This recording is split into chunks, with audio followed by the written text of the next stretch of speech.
Hey there, this is Ricky Jones of Leaders That Follow, and today is day 10 of the Lenten Challenge, 40 days in the desert. And today we basically been listening to all this back and forth with God. He feels the weight of God's presence bearing down upon him. He feels pressured by God's rules. And in today's reading, as Job continues his discourse with God, he uses this interesting analogy to refer to God, and he talks about being hunted like a lion. And so I wanted to read that. It's verses 16 and 17. He says, "You hunt me like a lion. Repeatedly you show your wondrous power against me. You renew your attack upon me and multiply your harassment of me. In waves your troops come against me." So let's picture that, though, right? I mean, imagine being hunted like a lion. A lion is an enormous, mighty, powerful creature that basically you can't get away from, right? If you're stuck in wherever and there's a lion in that same area, you're basically doomed. I mean, what can you really do? You can't outrun a lion, can't hide from it, and you can't, wait it out. I think just like God, you can't run away from God. You can't hide from God. We saw that with Adam and Eve.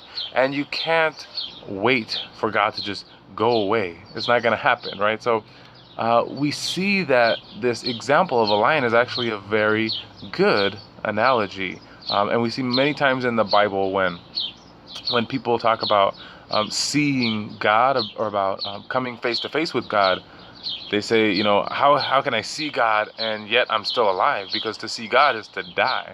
And I think the same is true with a lion, right? To come face to face with a lion, you're pretty much in your last moments, right? And so that analogy that Job is giving works perfectly for God. But I was thinking about it, and I was like, well, imagine coming face to face with a lion, right? And you're looking into the eyes of the lion. What do you see? Well, you see your reflection, right?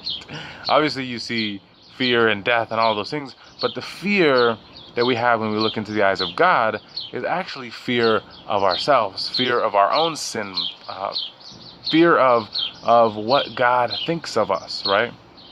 So what do? We run away. And it reminds me of this beautiful poem called "The Hound of Heaven" by Francis Thompson, I believe in it. And it goes like this: "I fled him down the nights and down the days. I fled him down the arches of the years. I fled him down the labyrinthine ways of my own mind. And in the midst of tears, I hid from him, and under running laughter, up visted hopes I sped, and shot precipitated adown titanic glooms of chasmed fears, from those strong feet that followed after.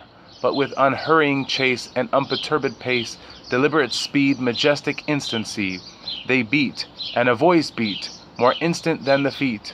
All things betray thee, who betrayest me." And that's just an excerpt. It's actually a longer poem, but it's beautiful, and it talks exactly about what we're talking about today, running away from God, right?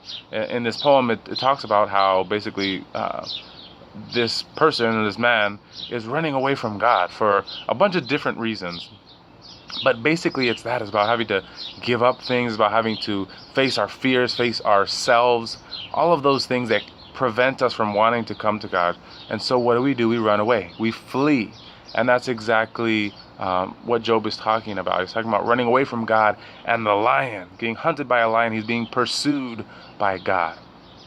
And it's a theme that actually comes up quite a bit in the Bible. We see in Psalm 139, it says, "Where can I go from your spirit? From your presence, where can I flee? If I ascend to the heavens, you are there. If I lie down in Sheol, there you are. If I take the wings of dawn and dwell beyond the sea, even there your hand guides me. Your right hand holds me fast." It's beautiful, and it's just like we learned at the very beginning of the Bible with Adam and Eve. They sin, and God comes looking for them in the garden, and they're hiding from God. When we sin, and we know, we're all sinners, right? None of us are perfect. But when we sin, we know that, we're going to face judgment for that. We're afraid to acknowledge that. In this day and age, it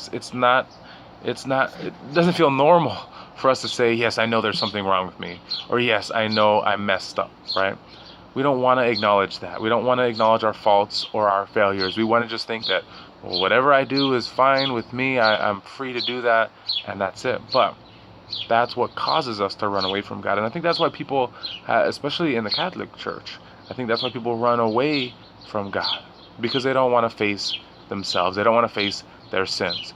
But the beautiful thing is that God is merciful. And we'll talk more about that tomorrow. But for today, that is going to be our reflection. What I want to recommend is, just like the lion, you can't outrun a lion, can't hide from a lion, and you can't wait him out. Same is true with God. Don't learn that lesson the hard way. Don't try to run away from God. Don't keep running. If you find yourself in that situation, think about what are you doing? What are you afraid of? What are you afraid to see in the eyes of the lion? What are you afraid that God is going to condemn you for? And remember that no matter what it is, there's nothing that He won't forgive. So stop running. I'm Ricky Jones of Leaders That Follow, and I will see you tomorrow.